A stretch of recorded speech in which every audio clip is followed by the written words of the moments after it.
Hey everyone, welcome to GitKon 2024. My name's Kyle Fransham. I'm Senior Vice President of Research and Development at Superna, and I'm really thrilled to be here today to talk with you all about a topic that's near and dear to my heart. That's AI and developer experience, and specifically how large language models can help with that. Now, this is no surprise. We all know GitHub Copilot, we know ChatGPT, we know about the impact of those tools on developers' day-to-day work. However, AI has become more commoditized. Now the models are getting smaller. It's possible to run them on the developer laptop itself. So I'm going to tell you about why I think that's important, why all developers should be doing this, and then give you a really quick example on just how easy it is to get going to do that. To talk about why that's important, I'd like to tell you a story about my very first day at my very first job. This is a true story. So I went to a meeting with my boss and my boss's boss, the director of the department, and a couple of senior engineers in a boardroom. And the director says something like, "We had good results on the ABC last night because the DEF didn't kick in," or, something like that. One of the senior engineers pipes up from the corner, "At least it wasn't the XYZ," and the whole room started laughing, except for me, kind of wide-eyed, wondering what's going on. I could have leaned to my boss at that time and said, "Hey, what's the ABC and what's the XYZ and what's the DEF?"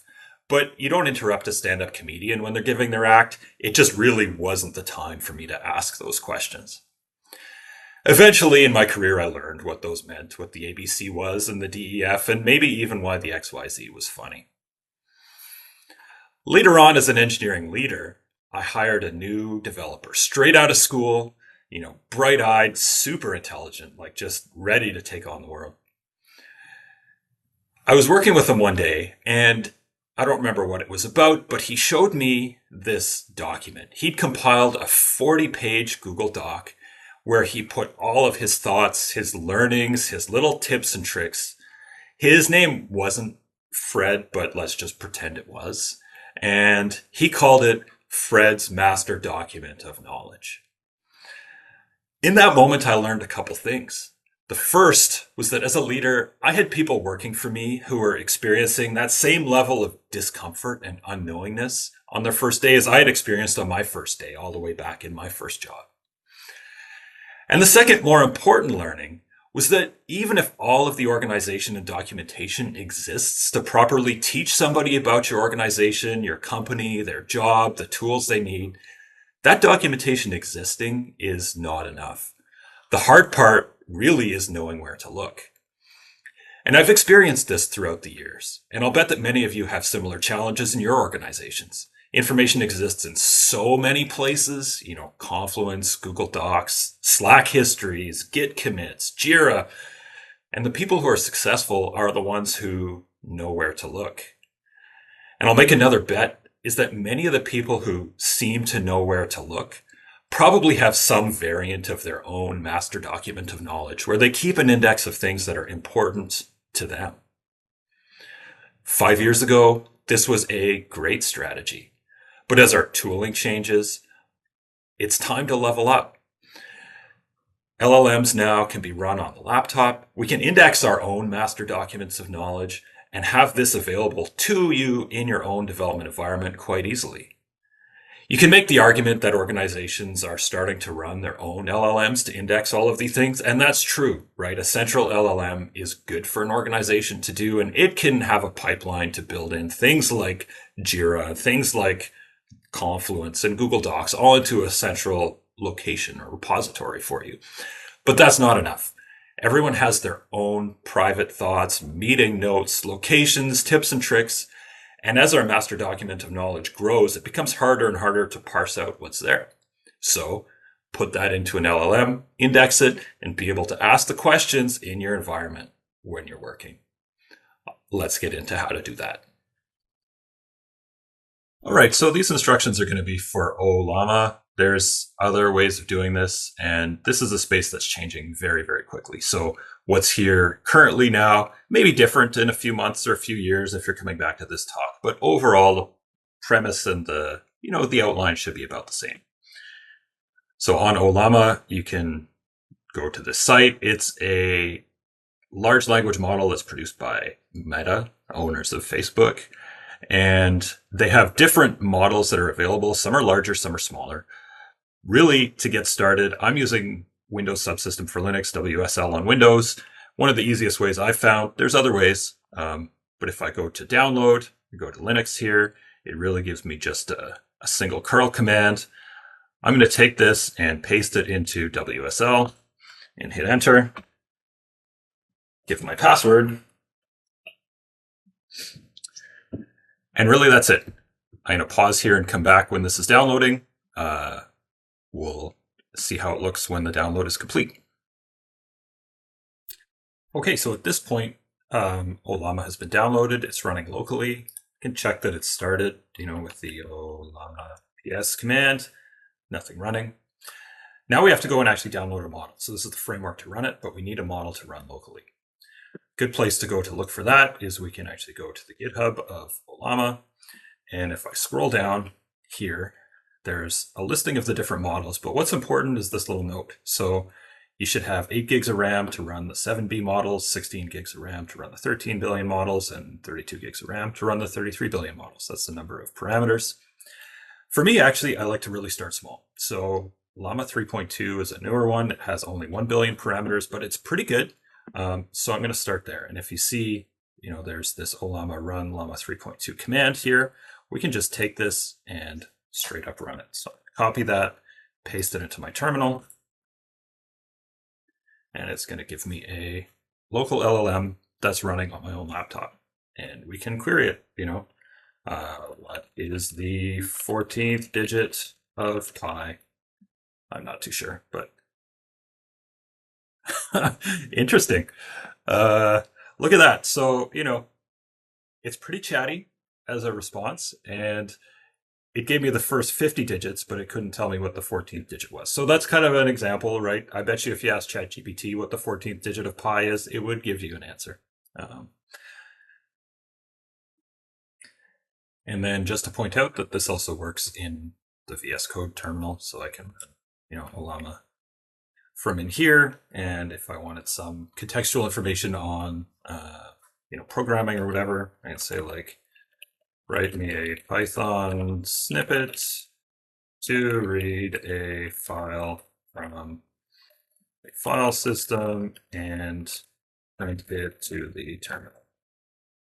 Right? And it doesn't take too long. Gives you the code, and you can, use and adapt it from there. Again, right, this is nothing that Copilot can't do when it's installed in your local system, but it's nice to have it running here. The real power, though, as you can see in the background, is being able to train this LLM on your own documentation. Okay, so I have a little bit of code visible here. Actually, I'm going to start with the glossary. There's this knowledge folder, and I've called my repository mdoc, master document of knowledge. So I've created just a little markdown file of stuff that, I think I need to know. This isn't my real one, but just for, for demonstration purposes. A couple of acronyms, SCA, ECA, a few URLs, right? My development server is running on a server with this IP address. And then some procedures, if I want to know how to submit a pull request, for example, well, it's documented here in Confluence. And then put in some private stuff, right? My Bitbucket password and my AWS organization. We'll come back to that. Not a good idea, but I'll show you what happens there. So to train this on this file, it's really just like 15 lines of code. We load the knowledge directory into a directory loader, split it all up, and then create this vector store from that document and get saved in this ChromaDB folder as your persist directory. So I'm going to train it. It takes like 1 or 2 minutes to train, really just Python train.py, and then we'll come back once this is done training. Okay, so really our training only took about 45 seconds, pretty quick. And so now that we've created this vector store, let's look at how to read it. So the point here isn't about the code, right? The point here is that this is about 45 lines of code that really anybody should be able to write on their first day. You can even ask your local LLM how to write this. It's just a little read input loop that takes the vector store and queries it and then passes it to the LLM to get information that's contextual to you. So I have it in this LLM file. We can run it, Python llm.py, and it's going to start up and then just give me a question prompt, right? So now that I have a prompt, I can query things related to me. So this still works to query extra information, but I could say, where is my development server IP, for example, right? And then it's going to go out, crunch that, give me some information contextually local to my environment.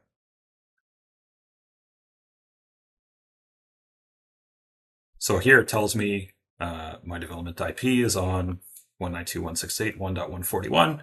And just as a reminder, that's what we had in the glossary, it was telling me that.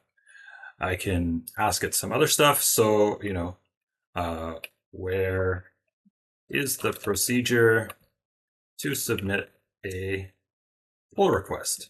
Pretend it's my first day. REQ. Pretend it's my first day and that I want to, I forget, right? I have to go look up the documentation somewhere. This could go out and also read that documentation and give me answers, but really it's telling me, first of all, it doesn't know where to go, but actually it really does. To do so, gives me this link.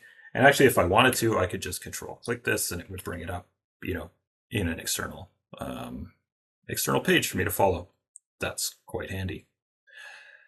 I also put some passwords in here. This is bad practice. Sometimes it'll block it, but I think in this case, if I say, what is my Bitbucket password, it probably gives me the information back. So just as a word of caution, right? This is not a place to store private credentials or anything. So it does block it, right? It says doesn't know and it won't be able to access it. So there is that kind of level of intelligence that gets put over there to help, protect people from themselves. So wrapping up, I hope I've convinced you that building your own LLM is something that's become so accessible to everyone that everyone should be doing it. As a message to developers, build your own mentors, level up your tooling, and take learnings into your own hands as much as possible. And as a message to engineering leaders out there, first of all, don't replace living, breathing mentors with an AI, but do encourage this type of experimentation and self-improvement amongst your teams. The whole organization will be better for it. Again, my name's Kyle Fransham. You can find me on LinkedIn. I'd love to connect with any of you out there about this or any other topics that come to mind. And finally, I'd like to wish you all a really wonderful time at GitKon. Thanks for hanging out with me today. Bye.